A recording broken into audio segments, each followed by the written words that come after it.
شي مرة سألت حالك شو بيسمع الطبيب بالسماعة؟ لما تحط سماعة على قلب الشخص فرح تسمع مثل هذا الصوت.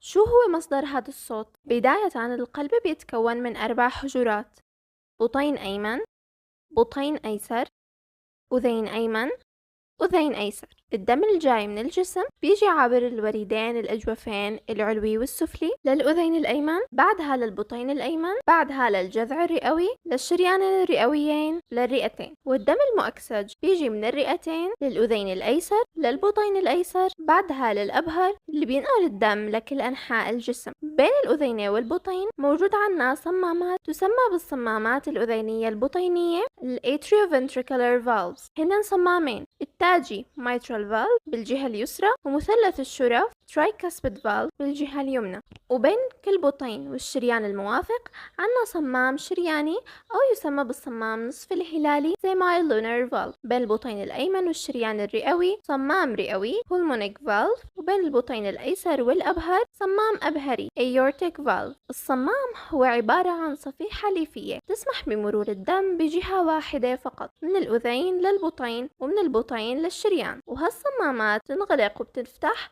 خلال الدورة القلبية بين الانقباض والانبساط.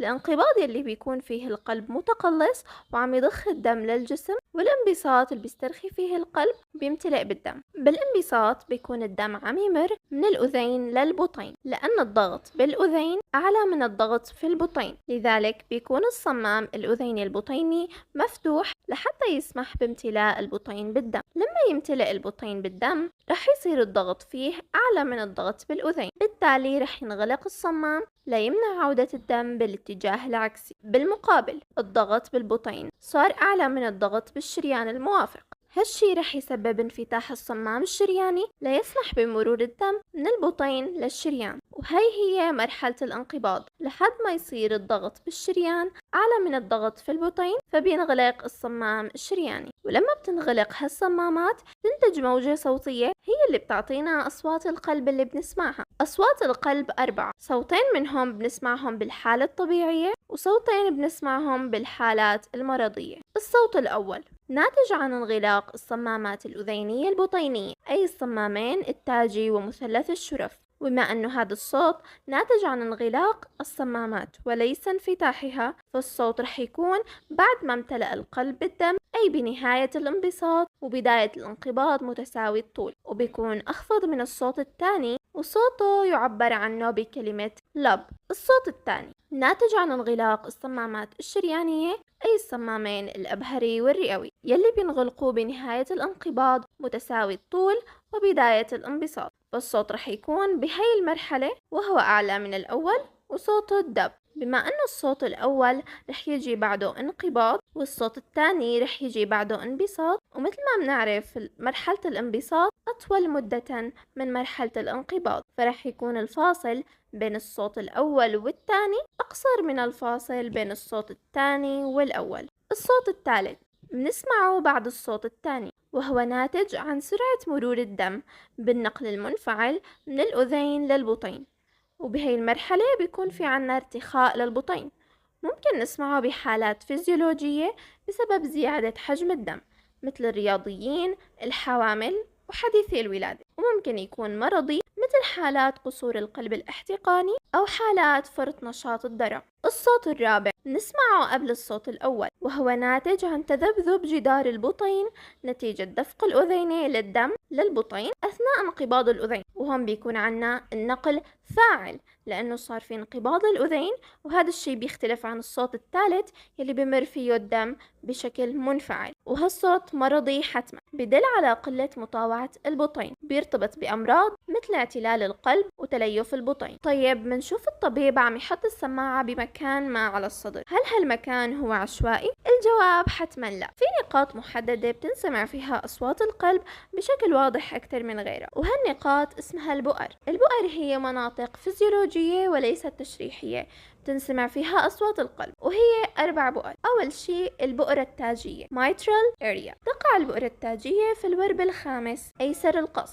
على خط منتصف الترقوة. بنسمع فيها الصوتين الأول والثاني، لكن الصوت الأول رح يكون أوضح من الصوت الثاني باعتبار أن الصوت الأول ناتج أساساً عن انغلاق الصمام التاجي ومثلث الشرف. بتفيدنا هالبؤرة لنتأكد من سلامة الصمام. ففي حال كان في قصور بالصمام التاجي، يعني الصمام ما عم ينغلق بشكل كامل وهو المفروض ينغلق بمرحلة الانقباض، فرح نسمع نفحة انقباضية. وفي حال كان في تضيق بالصمام، إنه ما عم يفتح بشكل جيد وهو المفروض يفتح بالانبساط، فرح نسمع نفحة انبساطية.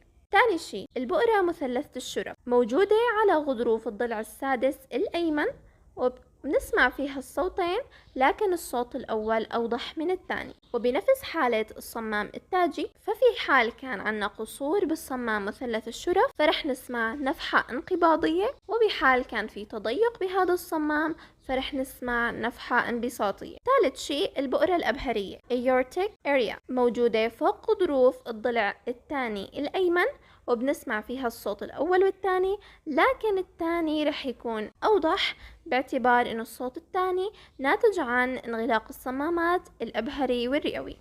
وهالبؤرة مهمة كتير لحتى نتأكد من سلامة هالصمام.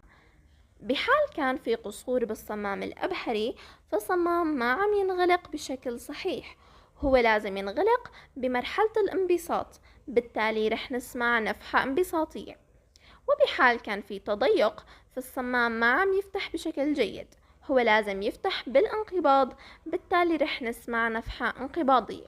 وأخيرا البؤرة الرئوية pulmonic area موجودة في الورب الثاني أيسر القص، وبنسمع فيها الصوتين الأول والثاني، لكن الصوت الثاني بيكون أوضح. وهون كمان بنفس حالة الصمام الأبهري رح يكون عنا حالتين، بحال كان في قصور بالصمام الرئوي فرح نسمع نفحة انبساطية، وبحال كان في تضيق بالصمام الرئوي رح نسمع نفحة انقباضية. هاد كان فيديو اليوم، لا تنسوا تحطوا لايك وتشتركوا بالقناة لحتى تتابعوا كل الفيديوهات الجديدة والمفيدة اللي رح تنزل على القناة. سلام.